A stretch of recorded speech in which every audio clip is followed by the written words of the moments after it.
Westside Boogie, or just Westside so we don't get confused with this boogie or that boogie, has dropped a brand new album, More Black Superheroes, and what a real album this is. No bullshit, we jump into killer mode. At face value, the first track doesn't really reflect the down in the dumps kind of tone of the album, but the verses really bring to light a range of internal problems of being a broken man with mental issues, and I think he spits it out hard in this savage killer mode first track. It introduces Westside Boogie as if you were to like shake hands with him. You get this aura or host of hostility, but there's a lot more to unpack. And I think the album does that as you listen. It's a really good intro track. Stuck is flawless. If I had heard the song 5 years ago, I think I would have been a more respectful and wiser friend.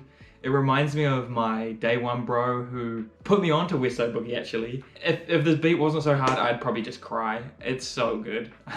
The way he says, wait, as if he's like trying to catch his breath or taking in the shock of the realization that he is stuck in the hood is just so good. On top of that, there's these deep like funeral violin chords. I think they're minor chords, I don't actually know, but it makes the feeling of being stuck in comfort so paradoxically intense. It's like his last breath almost in the way. Undeniable talent. The song is so good. And that was just the first two tracks, my goodness. Then Nonchalant just strolls in. This song sounds like your ex that can't really understand the kind of internal issues that you're dealing with and kind of thinks that they can be resolved. It's kind of like that song You Can't Save Me by Cirque, but it's from her perspective, which is really nice. The song is such a precious conversation between Westside and his girl and the problems they face with trust stemming from Westside's aggression and resistance to love. It's just phenomenal.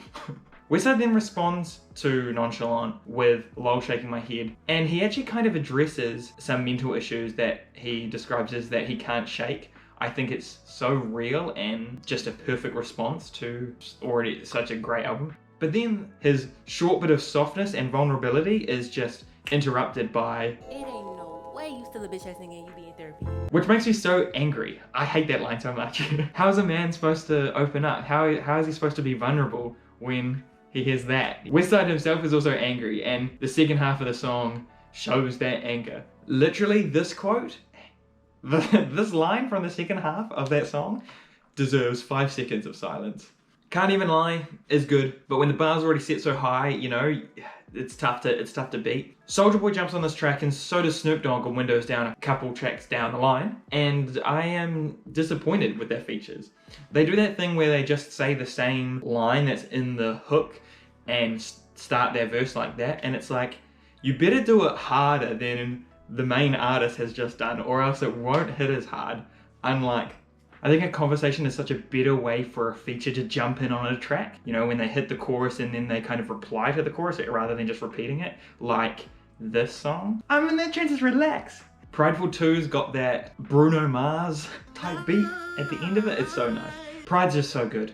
I don't really have anything to say about it. It's just a good song. But then it's like post-nut clarity, kind of, with the song I. But this song is such a bop. It makes you want to flex even if you got no muscles. I took an L the other day, the shit was like... The whole song just has like 4 choruses, I swear. It's so like bouncy, catchy. It gives me that vibe of like Vince Staples Fun, you know, where it's just like you walk around like, we just want to have fun. Oh, Can't Get Over You is the last track on this like back and forth journey of distance and closeness from a partner. It's nice. Smino's verse is smeezy as always. I guess I was expecting more from Tizo's verse because Tizo Takedown is...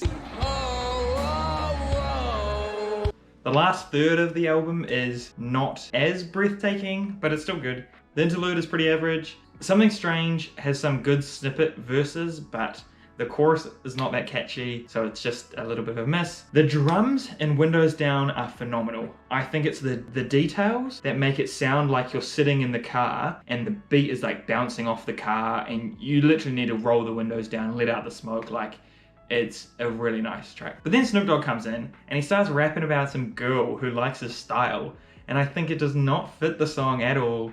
I feel like we were coasting in the car, you know, cruising, and then Snoop has to get all horny on us, and it's like, relax bro, we're just trying to have a cone. The last song, Anthony, is a good summary of the album. It has 2 very distinct sides that kind of reflect the 2 distinct sides of the album itself, but I feel like at the end of an album, you don't really need a summary because you've obviously just listened to the album. I guess I'd prefer more a closure as opposed to a summary. I think the intro, you need an overview of the album, but not really so much at the end, you know? You want to finish on a nice piece that brings the message and the journey to an end. And I think the first half of Anthony does that beautifully, but the second half, not so much.